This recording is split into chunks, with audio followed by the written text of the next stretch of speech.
My name's Damian Lentini. I'm a curator here at Haus Kunst, and it's my great pleasure to introduce this two-day symposium, Pathways of Performativity in Contemporary Southeast Asian Art, which casts a spotlight on the fascinating histories of performance practices which speak to post-colonial, Cold War, and political economic forces that have shaped Southeast Asia after the Second World War.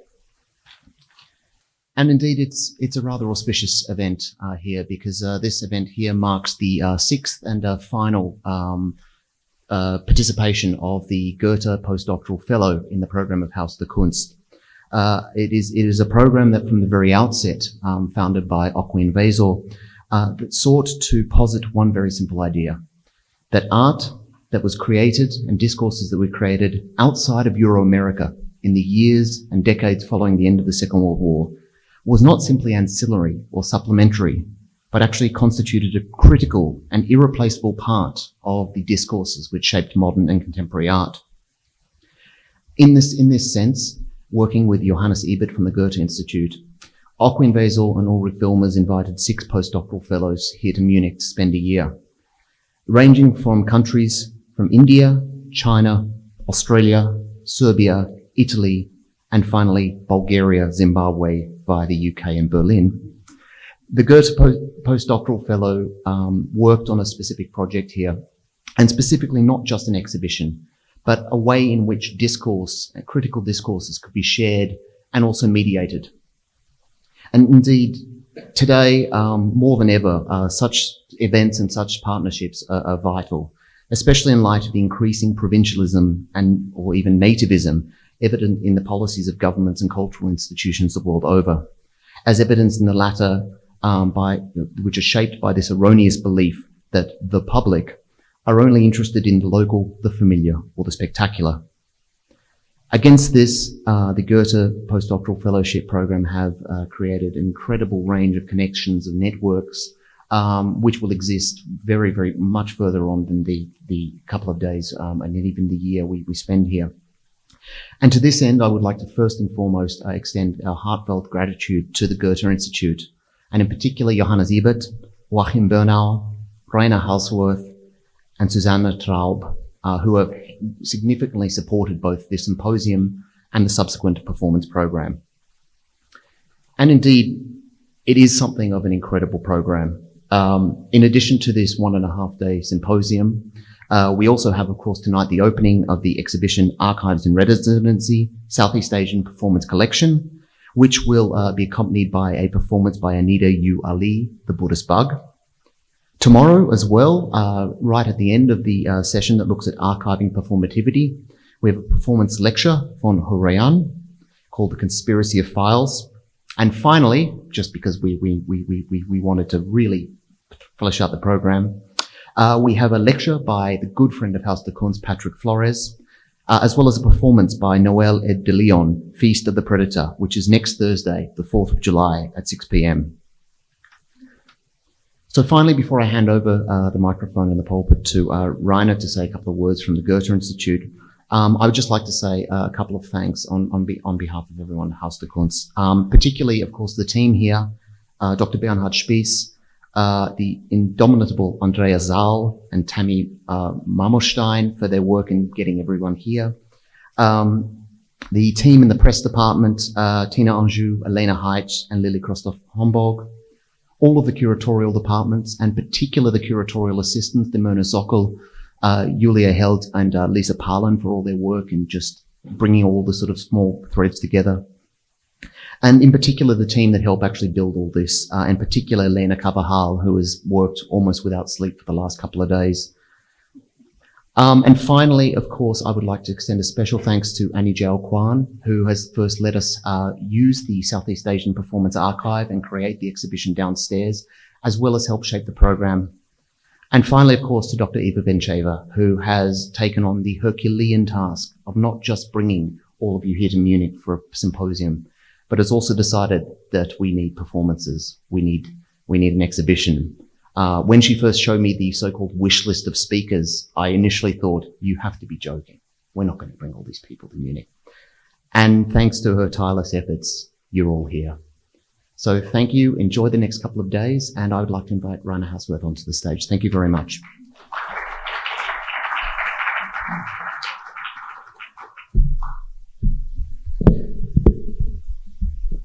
Good afternoon, everybody, and thank you, Damian, for the very friendly remarks. I'm very impressed that you even organized the corresponding weather to the subject of the symposium. My name is Rainer Hauswirth. I'm head of the visual arts at the Goethe-Institut head office in Munich. And again, I would like to frame my greetings by remembering this day in 2012, when Okwui Nvezo came to the Goethe-Institut with the idea of a fellowship program at Haus der Kunst to host here international emergent scholars focusing on global perspectives of modern and contemporary art, and by doing so to fill a gap in not only in Munich, but maybe in a broader sense in Germany.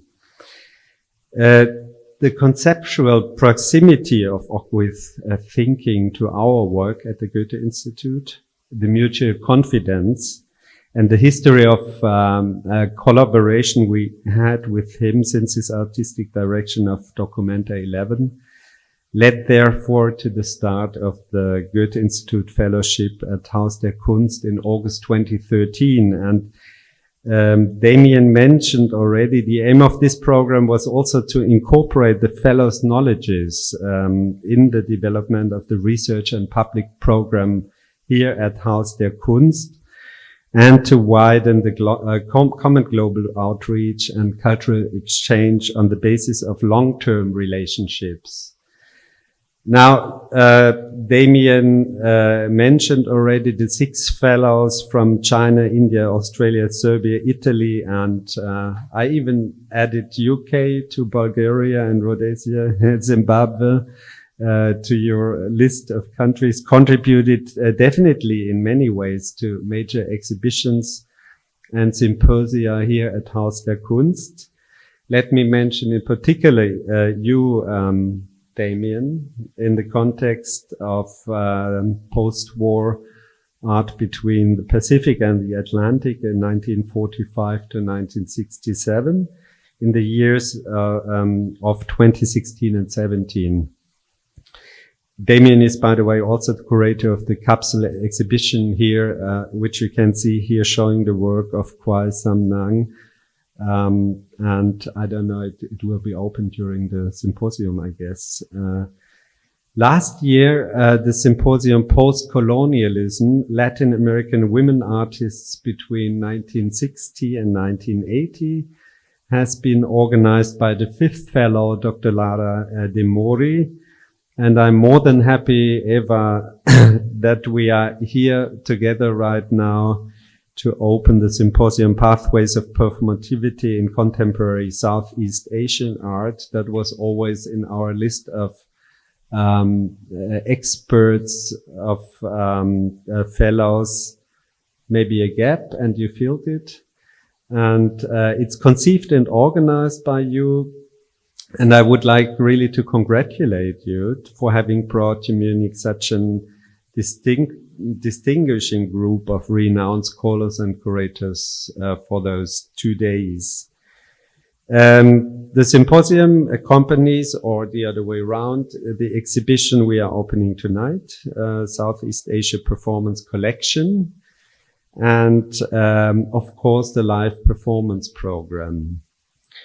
I would like to address, of course, many thanks to Haus der Kunst for this excellent cooperation around the whole program. And I wish you all an exciting and fruitful symposium with many new insights and hopefully in the spirit of Okwui. Thank you.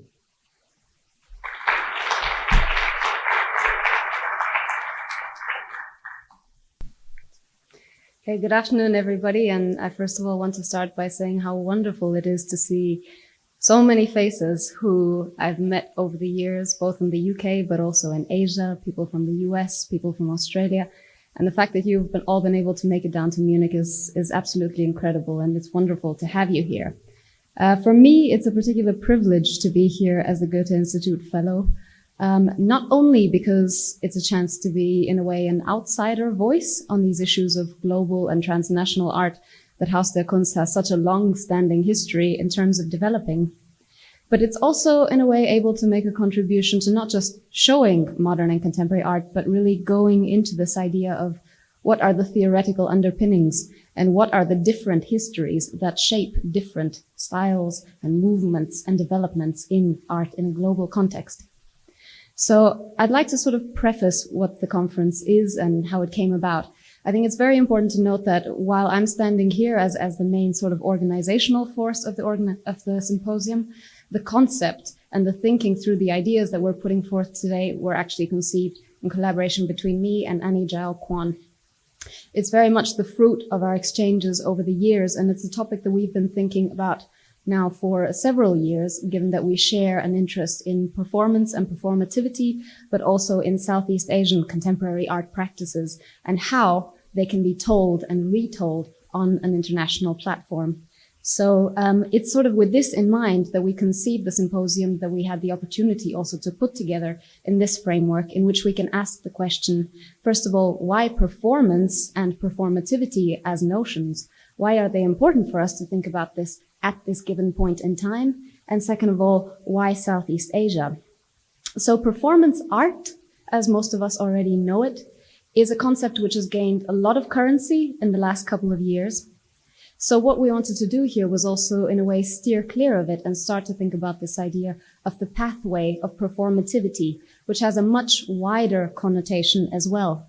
Performativity calls into mind also actions, interactions, gestures, and enactments, which feature not just in the visual arts, but also crop up in film, music, protest, theater, and even archiving in more recent times. So one part of our engagement here was really with art history.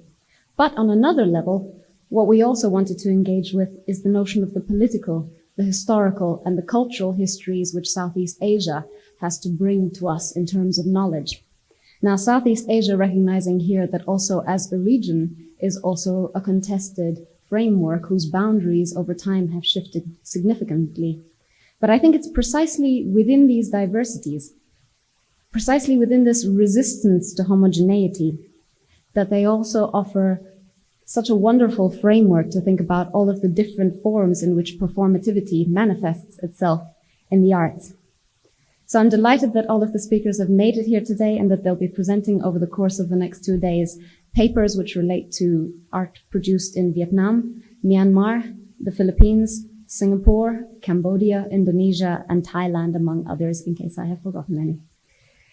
They posit not only the pathways of exchange, but also they don't offer a definitive model of art history. And I think that that is very important to keep in mind when we think of the legacy of people like Okwui Nweso and what he has also left behind us in terms of thinking about global art history.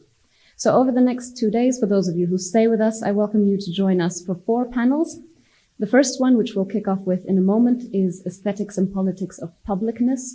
So really interrogating what this notion of publicness also means in different contexts in Southeast Asia. The second panel, which also takes place this afternoon, is Expanding Intermedial Histories. Following on tomorrow, we have Contesting and Constructing Identities, and we end up with Archiving Performativity. In between this, we are also delighted to welcome 2 keynote lectures by Nora Taylor and May Adadol Ngowanij over the course of these 2 days. And we hope that through that, the symposium will deepen our knowledge of the region and allow us to discover a range of new artworks, practices, and also methods. I also welcome all of you to join us tonight for the opening of the exhibition Archives in Residence, the Southeast Asia Performance Collection, curated by myself, Annie Jao Kwan, and Damian Lentini, and accompanied by a fantastic live performance by Anida Yuali of the Buddhist Pug Project. Tomorrow we also have a performance lecture, as Damian said, by Ho Rayan at 5 p.m. And then next week, it's a real pleasure to host Professor Patrick Flores here in Munich to speak on the notion of performance as annotation in Southeast Asia, along with another performance by Noel Ed de Leon. I would like to extend my sincere thank you, first of all, to the Goethe-Institut for their support, but also faith in keeping up these discussions going in Munich. I'm extremely grateful to Johannes Ebert and Joachim Bernauer for their support from the Goethe-Institut, but in particular to Rainer Hauswirth, who from the very beginning showed the utmost interest and support in the topic. So Rainer, vielen Dank nochmal. I would also like to extend my thanks to Susanne Traub from the Performance and Theatre Department of the Goethe-Institut, whose support has enabled us to put together a live performance program and to bring over performers actually to Munich. I would also like to thank Haus der Kunst and all of the teams, and I mean literally all of the teams across the board, for hosting me for a whole year. Thank you to Bernhard Spies and Susanne Rockweiler from management for supporting the project and putting their faith in it. The curatorial, marketing, installation, and accounting team for allowing me to coordinate all of these wonderful speakers here to come to Munich. In particular to Andrea Saul from the events side. Without Andrea, none of you would really be here today, so I think that she deserves a special thank you. And especially to Damian Lentini, without whose interest in the topic and commitment to it, none of it would have either been possible. And last but not least, I want to say a sincere thank you to Annie Jao Kwan. Annie is not only a friend, but also somebody with whom I have had the most fascinating discussions around what performance and performativity means in the Southeast Asian context. And Annie, it's been a real pleasure to work with you this year as well. So without further ado, we would like to now segue into the first panel, Aesthetics and Politics of Publicness. And I hand over to Damian again, who'll be moderating the session. Thank you.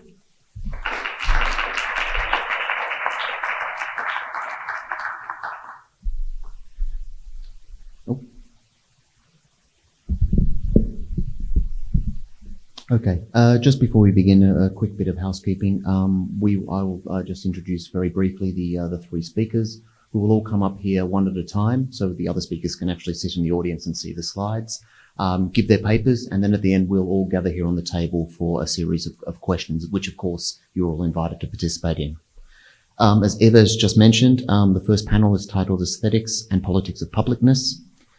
In the context of Southeast Asian contemporary art, public enactments have often been read as extensions of rituals or acts of political protest.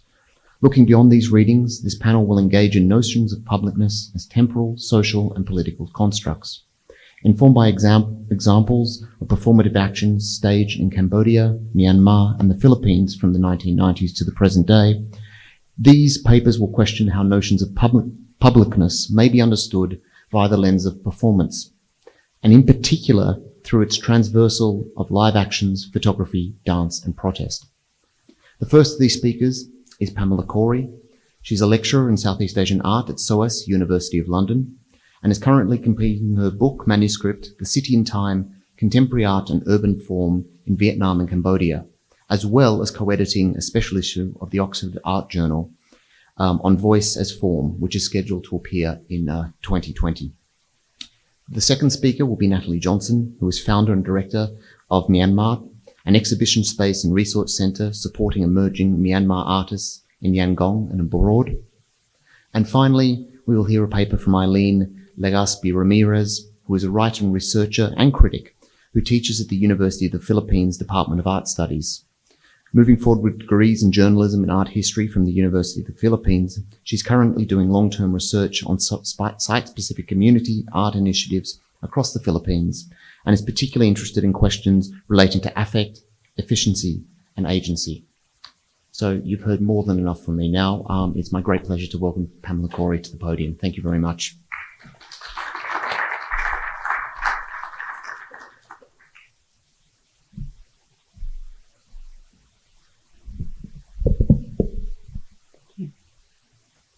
All right, thank you to Eva and Annie, two SOAS alumni, for putting together this event and giving us the opportunity to gather with a lot of old friends and meet with new ones.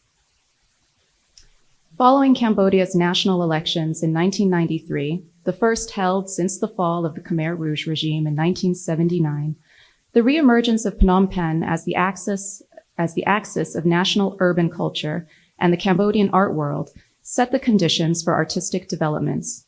Artists would be commissioned for NGO-driven initiatives, while Cambodia began to be identified as an uncharted territory to be mined for representational inclusion in the expanding circuits and purviews of global contemporary art.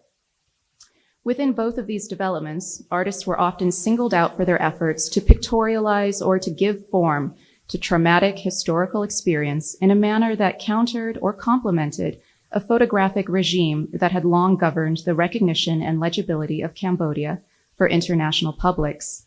This was a representational regime that had been determined by the archive of photographs of detainees held at the Khmer Rouge Detention Center known as Stoel Slang. With Cambodia's history of civil war and genocide, and present-day unrest related to land grabbing, urban renewal, and flagrant authoritarianism, the sighting of Phnom Penh as a city in crisis would augment its emergence in the global art world as a center of agonistic artistic activity. The convergence of these developments led to a new generation's use of the camera to recalibrate the photographic representation of Cambodians, emphasizing circumstances anchored in contemporaneity and present-day vision. As a medium intended to speak for and to multiple publics, photography also spurred artistic interventions and modes of social outreach with aims to reorient the post-Khmer Rouge documentary climate through projects directed by Cambodian artists for local communities. In relation to this photographic impulse, I want to explore the notion of performativity not only as an embodied artistic practice to be documented by the camera, but also as something projected onto the viewer via documentary photography. In works by Lim Sukchanlina and Kvai Samnang, for example, the camera provides a means of representation, situating the urban fabric as the predominant field of vision, and a social medium, shaping an artistic sensibility informed by a strong sense of civil participation. Following Ariela Azule, documentary photography could be used in such works not only to represent, but to produce a space of political relations and to constitute claims from the public sphere through alternative forms of visual articulation. I would suggest, too, that photography may have catalyzed other mediums, such as performance, through which to produce art as public social document and to inscribe an alternative, performative paradigm of civic spectatorship. The draw of the camera as an experimental art apparatus must also be understood within the context of urban crisis in Phnom Penh that intensified in the latter half of the first decade of the new millennium. Protests and violent conflicts escalated over land dispossessions in and around Phnom Penh as the government began rapidly selling tenuously designated public land to foreign companies, and often harshly and expeditiously dealing with dissent. As photography is a spatial practice involving a corporeal dimension, particularly in the journalistic or documentary mode, the physical sighting of the artist in proximity to these developments in public space, in and among disenfranchised communities or the rubble of development, underscored the potency of the photographic image and its mediatic circulation. The near contemporaneous burst of activity driven by reflection and observation on these circumstances, most acutely tied to the city's and the nation's disorderly development, led one curator to allege in 2012 that some 80% of local artists in the city were making work about the urban condition.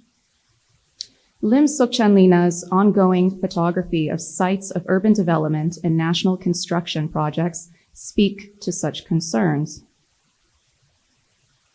His Wrapped Future series documented the ubiquitous brightly colored corrugated metal fences installed at and as intervals between public space and private development under construction, thus between past and future urban form, and between the dislocated and the new capital to come. The right to the city is literally foreclosed by the metal fences, which prohibit access and vision. The strict consistency of Lim's compositional framing and choice to photograph during the brightest time of day reveals an aesthetic predilection in the consolidation of a color palette and reduction of depth, in some instances flattening the image and compressing it against the surface to the extent that the representational function is nearly eradicated until prolonged inspection.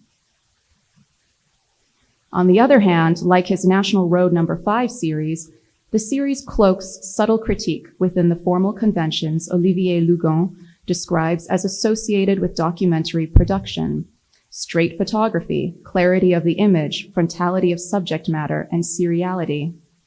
This perceived invisibility of form encourages a more direct intimacy between image and viewer, as Sophie Barabee points out. Quote, "The trademark formal neutrality, the subdued style, also works to suggest to viewers that they can get closer to the subject and become involved in it, become a witness rather than a spectator," end quote. The relation of proximity, embodied viewing, perceived clarity, and impact of subject matter, and thus of understanding, encourages a self-reflexive form of watching, thus displacing the spectatorial gaze that has characterized the experience and representation of Cambodian subjects throughout the late 20th century. Thus, to open up the photograph's possibilities for exercising a civil imagination, as Azoulay has asserted, quote, "One needs to stop looking at the photograph and instead start watching it," end quote. Lim's preoccupation with the abstraction of space and place enacted by the fences in Wrapped Future would translate into a moving image installation that revealed a spatial ethnography of sight, where metal fences served as canvases for billboards featuring photographic tropes of Cambodia, as though extracted from tourist postcards. An LED light attached to one of the metal barriers provides a pulsing and rotating palette of colored lights to amplify the advertising images, transforming the backdrop into a nightclub, an oscillation between color positive and color negative picture against which human figures lounge, motorbikes, cars, and tuk-tuk taxis traverse, and vendors await, often as dark and depthless silhouettes. The choice of moving image capture in urban street nightclub reveals the artist's persistence in exploring light and chromatic effects upon our experience of space in tandem with the reduction of place to its surface images. Lim alludes to the photographic tropes that serialize and normalize national symbols such as Angkor, Apsara dancers, the rondul flower, masking the materials that codify and regularize visible processes of urban renewal, rendering them benign surfaces of leisure, as invisible as the politico-economic orchestrations that ultimately shift and dislocate the terrain of the city's human geography. The two-scale or larger-than-life silhouettes in motion on the screen and the ambient lights that enfold the spectator further creates a space that feels like an environment rather than a distance between viewer and object. By reinscribing time and movement into the watching rather than looking at an image, such a documentary moving image installation inevitably turns the act of spectatorship upon itself. The viewer becomes attuned to the act or watches him or herself watching. The possibilities such an action holds for ingraining civic or philosophical awareness into the aesthetic experience was glimpsed in numerous Cambodian artists' works in the new millennium, which themselves seem to visually dialogue with the increasing number of public protests asserting a growing public sphere. A number of artworks appear to draw from and act upon these currents, often choosing the mediums of the lens and the body, inciting spaces of imminent urban renewal to channel the moment into a form of documentation and action, both lyrical and visceral. Such performances speak to a scaling of experience in which the civic action of an individual embodying a collective body politic is positioned against and yet through what is perceived as the more cerebral and singular expression of artistic creation. Such performances reveal a continuity from photography, drawing from Azoulay, who suggests that the photograph as an event engenders similar conditions of contingent relations and transformative encounters as those of performance. For Kwai Samnang's repetitions of self-immersion from sand, air, and liquid rubber, documentation and not liveness was the priority. The photographic conditioning of these performance iterations follows Azoulay's theorization of the photographic event. Quote, "The photograph is usually thought of as the final product of an event. In contradistinction to this common assumption, I see the photograph or the knowledge that a photograph has been produced as an additional factor in the unfolding of the event of photography, not of the photographed event. The encounter with the photograph continues the event of photography that happened elsewhere." End quote. The concern for documentary dissemination implicates the artist's social commitments, while the aesthetic concerns of picturing reflects a grounding in photographic practice and, in Samnang's case, his training as a painter. Furthermore, a flexible notion of authorship is enacted through the photographic collaborations.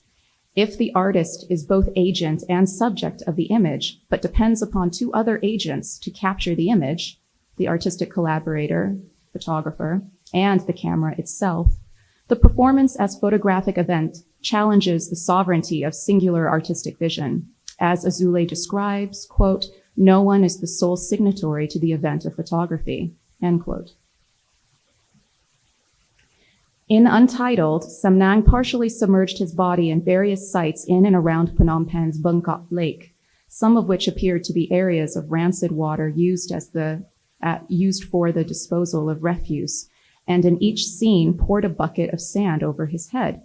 Carefully staged for photography and video documentation with the assistance of Lim Sokchan Lina, fellow member of his artist collective Stiu Salapak, Samnang's gestures can be read quite incisively as mimicry of the state's filling in of the lake in order to sell the land to developers.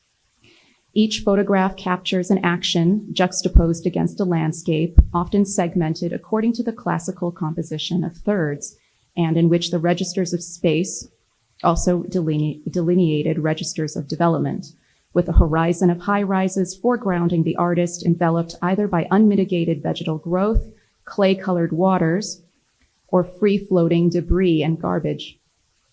The flattening of coloristic contrasts due to the strategized daily timing of the performances subdues and harmonizes the palette and sources what is often a far-ranging capture of depth to provide a vision of the city at large, yet compressed against Samnang's singular and interruptive presence. The specific sighting of event as image thus locates the artist's concern with rendering an abstract gesture salient within a specific conjunction of scales symbolized by body, home, city, nation, region, and even nature. If the individual can lay claim to this constellation within a singular image, the artwork's resonance as a means of yielding of the self in this way is further heightened by the artist's choice to create and serve as an image of the body at risk. There is a hint here, too, of an intervention into the technologies of vision and representation that took root in the colonial period, and that arguably have long been cemented through art pedagogy at the Royal University of Fine Arts, where Samnang received his undergraduate degree in painting. The late art historian Ingrid Muan argued that the armature of the grid was used to fix forms and notions of native authenticity vis-a-vis a perpetration of copying and reproduction instated at the newly opened School of Cambodian Arts in 1918. Founded by French administrator and scholar Georges Collier, the school had been in part established as a means of preserving local craft practices deemed at threat of distinction in the face of westernization. Access to modern and foreign artistic influences, such as drawing from a direct view or encounter in the world, was foreclosed, and students were taught to adhere to a strict methodology of transmission facilitated by the grid. Muan suggested that such a shaping of artistic vision remained constrained by the grid even through post-colonial independence and the post-war period of liberalization, with a predilection for studio-confined practices based on the reproduction of pre-existing images and photographs gridded to facilitate copying remaining in place. As Muan stated, quote, "The photograph, or the document, as painters call it in Khmer, seems to carry an authority as a surface on which stereotypes congeal, creating an officially sanctioned, internationally recognized picture of Cambodia that is simply to be copied by the painting hand," end quote. Samnang penetrated this screen of vision and surface of representation with his literal immersion in the now vanished waters of Lake Bangkok, situating himself within the pictorial field and within the master plan for the urban prospect, and in doing so, revealing and destabilizing these grids. The metaphorical capacities of embodiment had emerged in several of the artist's earlier and concurrent works, such as Newspaper Man in 2011.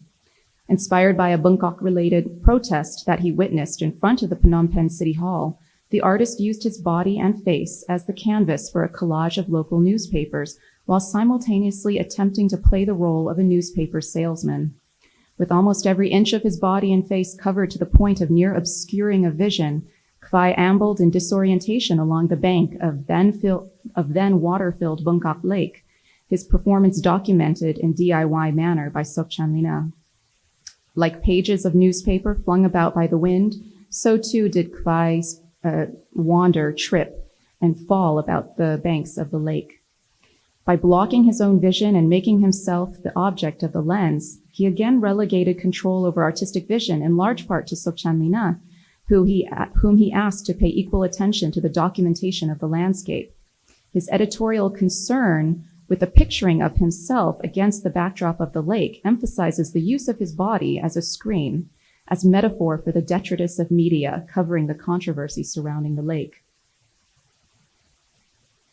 The spatial narratives of Samnang's performed sites may have developed his voice from an environment close at hand, that of the city in Phnom Penh at the turn of the first decade of the new millennium. Nonetheless, his interests would extend beyond such commentary on the immediate environment to explore such issues as land reclamation, environmental degradation, and indigenous eco-practices through such works as Prea Kunlong and Popul. These artworks reveal how a configuration of embodied and documentary approaches at once responds to the exigencies of the spatially and temporally specific, while claiming stake on the international and the historical, rendering terms of place and community as narratives that resonate globally. The facility with which these artists demonstrated, whether consciously or unconsciously, an ability to use embodiment and performativity within and in response to the photograph's pictorial field served as the hinge of the artwork's efficacy and intervention. The use of the artist's body to situate itself within this constellation emerged as a radical social investment that resonated in numerous endeavors carried out within a specific period of time at the end of the first decade of the new millennium, pinpointing a particular moment of urgency and creativity. And the use of documentary photography simultaneously contributed to opening a new sphere of civil participation and alternative model of spectatorship through the making and viewing of what I suggest we consider to be performative images. Thank you.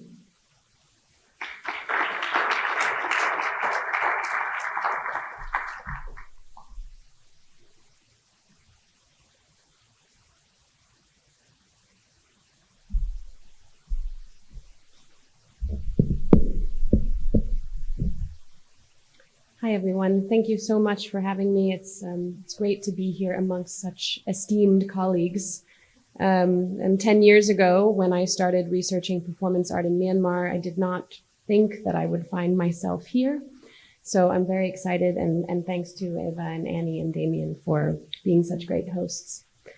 So today I'm presenting you with a series of images. I'd like you to see the images and kind of keep them in your mind as I bring you semi-chronologically towards contemporary performance now in Myanmar. It's called No Intersection because in Yangon, my peers all agree that there is no relation between contemporary performance art and traditional performance art. And this has been an ongoing challenge over the last 10 years to either prove them wrong or just continue on and see if I can contribute something more to the narrative. Okay, so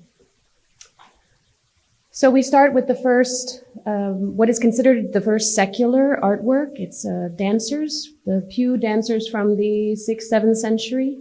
And they are dancing, they are ecstatic, they are playing music. They are believed not to be in any way religious. And here we begin our journey of seeing how the body performs through artwork in Myanmar. On the bottom is a Bagan, the ancient Buddhist kingdom of Bagan, some mural paintings in the pagodas. And then, of course, we have the royal courts, the monarchy, that brings performance to a kind of ground level space where dancers are performing right in front of their audience on the same plane. This is because of a hierarchy of you don't want to be above the Burmese king.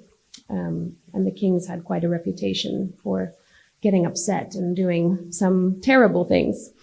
So what it meant was that dance and performance become part of a daily life. It becomes a teaching tool, and also to teach religious performances. And just as you can see, this zatpue, pue means performance, but it's also now in contemporary form used to mean party or opening. This was just in 1997, but these performances still happen to this day. They are often used to tell the stories of Buddha, the Jataka tales. So not only were they used as teaching tools, but as a kind of entertainment. They were not encouraged to be political, but I would argue that as a public forum, they are inherently political, and as they are interpreted by an audience, then of course the audience members consider them related to their daily lives and what they're experiencing.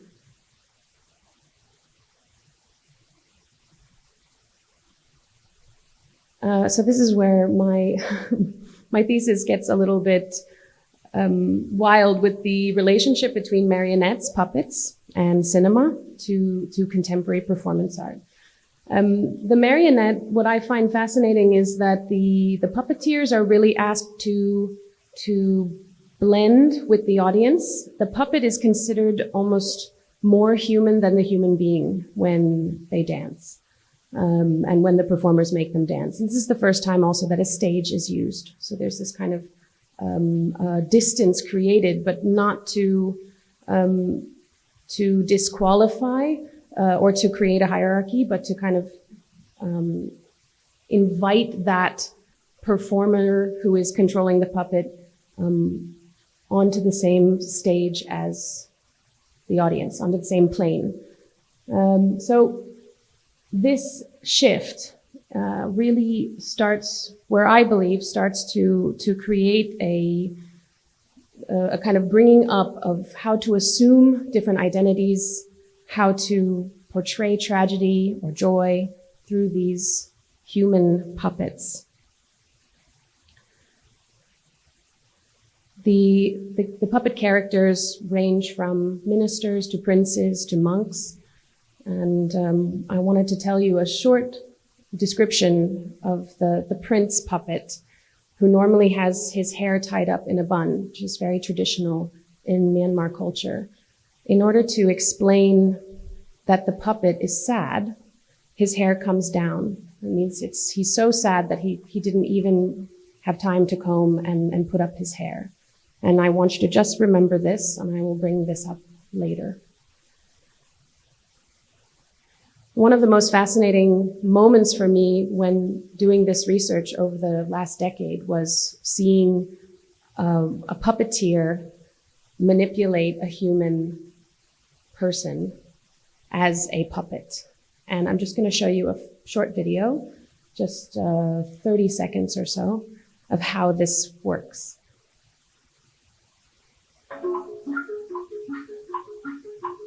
So you can see the puppeteer up there, and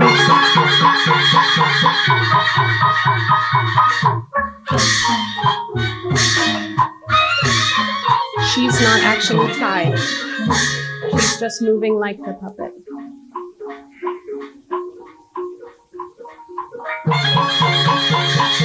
That's great, thank you.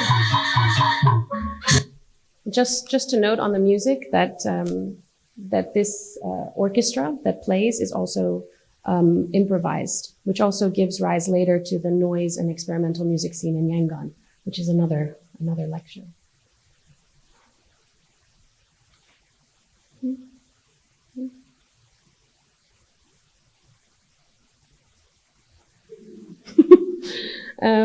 That's all right, I'll find my place again here.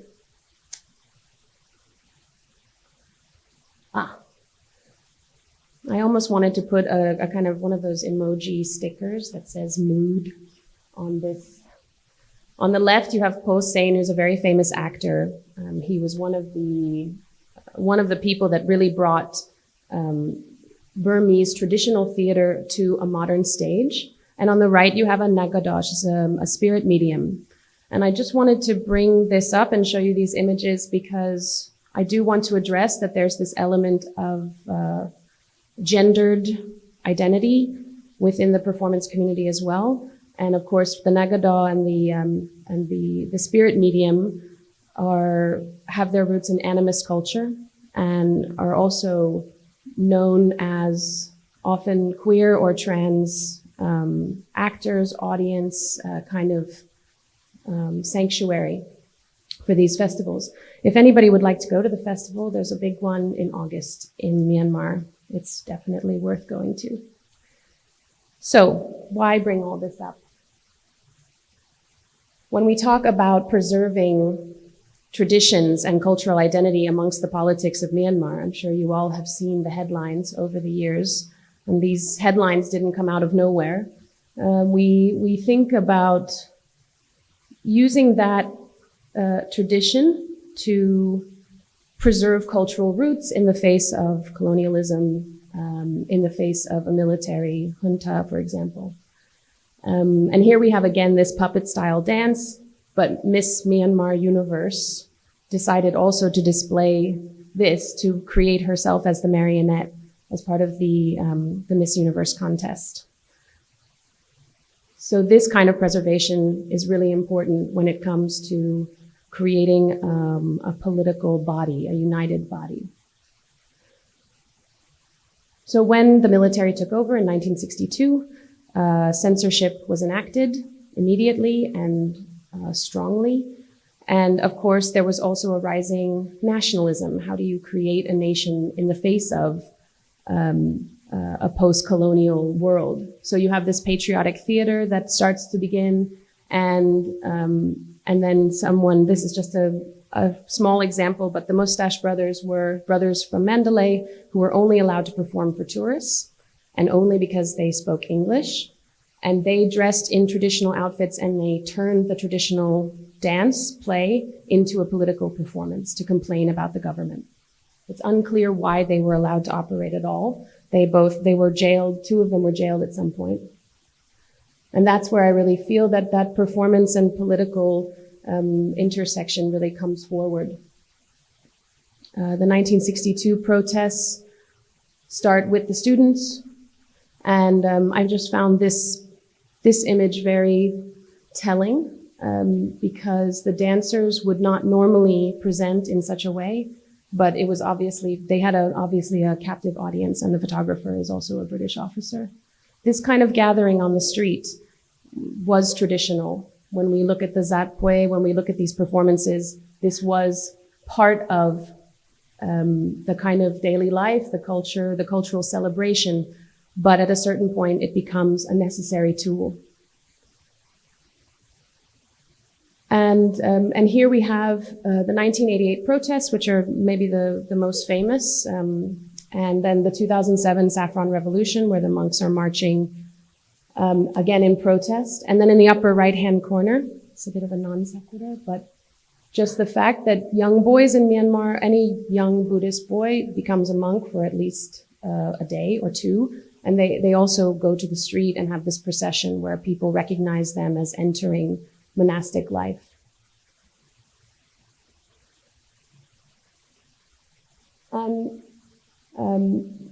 You know, we all know, I think, that democracy is not inclusive. And this is what's been happening now in Myanmar. This performative protest is not only used for positive political means, right? It is, it can be a weaponized tool. It can be violent. It can be angry. And it might not be for everyone, which I feel is also related to that aspect of performance as a vernacular medium, meant for some, not for others, meant to protect some cultural traditions and not others. This was these are an ethnic minority group who are protesting the statue of Aung San Suu Kyi's father to be put up in their town. He's Burmese. They don't feel that he and his statue are relevant anymore. And I do also want to touch on being an ethnic minority in Myanmar. It really deeply, deeply affects identity. The identity politics in Myanmar is incredibly strong. And here we have some participation in the mass protests. For example, in the upper right-hand corner, the woman, you can tell she's Kachin because she's wearing a beautiful traditional necklace, participating in the student protests of 1988. The peacock is a Shan performance that is incorporated into the traditional Burmese performance that was originally meant for royalty. This is the Wa Army, the Wa State Army, an autonomous zone, and it's called the Hare Dance. So I wanted you to remember that puppet, the hare. This is not to say that this dance comes from that puppet, but that there are mirror images and relationships happening. And on the bottom right are the Naga. So every culture has its own performance. And here I just wanted to start with, first of all, by recognizing Beyond Pressure, which was a very important contemporary performance art festival in Yangon, and the work of Murat Luntuan, who is from Rakhine State. The flag has always been a massive point, a massive symbol. We saw it in the Patriotic Theater. We see it at the protests in '88. And here in 2012, Murat uses the flag in a public park and asks everybody to take a piece of it and shake it so that it kind of shines and creates a beautiful kind of moving artwork and moving image. Incidentally, the public park also included a very diverse group of audience members. And at that time, quite poignantly, the flag was very new. So creating a relationship through political means with the flag. Emily Pyo's performance where she sets up tea on a small table, traditional tea table in Myanmar, blindfolds herself and smashes it with a bat, looked absolutely thrilling. I think everybody in that room wishes they were able to do the same thing. And she did talk about it as a kind of otherworldly experience. It felt so good. She felt like she had gotten something off her chest. She was connecting with a different part of herself. And I've just juxtaposed an image of this spirit medium, the Nagada, with her, because the Nagada in the animist practice is also a kind of licentious figure, full of energy, breaking all the rules, drinking whiskey with garlands of money. How do you get in touch with your political nature? Through performance. And again, just to acknowledge some of these artists, Pumon, who used balloons to talk about restriction, the Theater of the Disturbed, which was founded by Nielintet, creating a new kind of audience. This is Lunumang and Ongyin and MSO, all very established performance artists now in Yangon. Theater of the Disturbed also dabbled in translations of Samuel Beckett and other alternative theater practice, performance practice. And there's Nielintet, who's the founder of Theater of the Disturbed. This was 2018. He joined the Bangkok Biennale and created a week-long performance where he stood within this barbed wire fence addressing the Rohingya. And Twaita, who herself is Muslim, and her work often talks about her Muslim identity and how it can restrict her and her ability to think freely, move freely. And I just think that all these elements of performance and how we think and connect, whether it's with a stage or a puppet or a spiritual ceremony, a protest, these mechanisms are different, but the intentions are very, very similar. in these pieces, these hands represent others, assuming on other identities. Thaylin's show of hands is the plaster cast of every political prisoner ever imprisoned in Myanmar. It is an ongoing project, obviously. There's almost always political prisoners, new and old, in Myanmar. And Zonsi's performance, almost impersonating a Myanmar immigration officer. And we're very lucky to have Zonsi in the audience today. So I hope you guys can meet her. And then finally, kind of going back to the street, bringing performance to relate not in a gallery, not in an exhibition, but with people, to speak with them. Jaco is not from Myanmar, but he's one of the first to bring the idea of performance to Myanmar, and instead of introducing it as a Western concept, he simply brought it to the street and engaged with people and explained himself in that way. Nyan Chansu, a wire cage, walked around, took some photos. That was his first performance. How am I on time? Good? Okay. So just a couple of more. Thaylin and Choi Thain in 2005 dressed as villagers, sold small items for very cheap, using a currency that was made illegal by the military. It was their silent version of protest. Briefly thereafter, was it after or before? Thaylin was arrested, and before, Thaylin was arrested and put in jail for 7 years, not for the performance in particular, but accused of something that he didn't do. And Choi Thain moved to America and claimed asylum. Again, the bringing to the streets, just as we saw as the vernacular performances. And in light of kind of performance art narrative, I'm always asked, who were the first? And I really don't think it matters, and I hope that this presentation has shown that, there were many firsts, there were many experimentations, there were many intersections, but just for good measure, these two were the first. This is Popo and Thaylin in the mid-90s. And incidentally, I was rereading the article about Popo's first exhibition and first performance, and the critic Ma Teng-yi, who's a very well-respected historian in Myanmar, described it as a dance. But he didn't dance, he was lying on the floor. But that is how it made sense to her to describe it. And I don't think that it's so far, and I also posited in my thesis years ago that performance art comes from a very an innate place. Yes, there were introductions, but the culture of protest in Myanmar is strong. The culture of theater, of dance.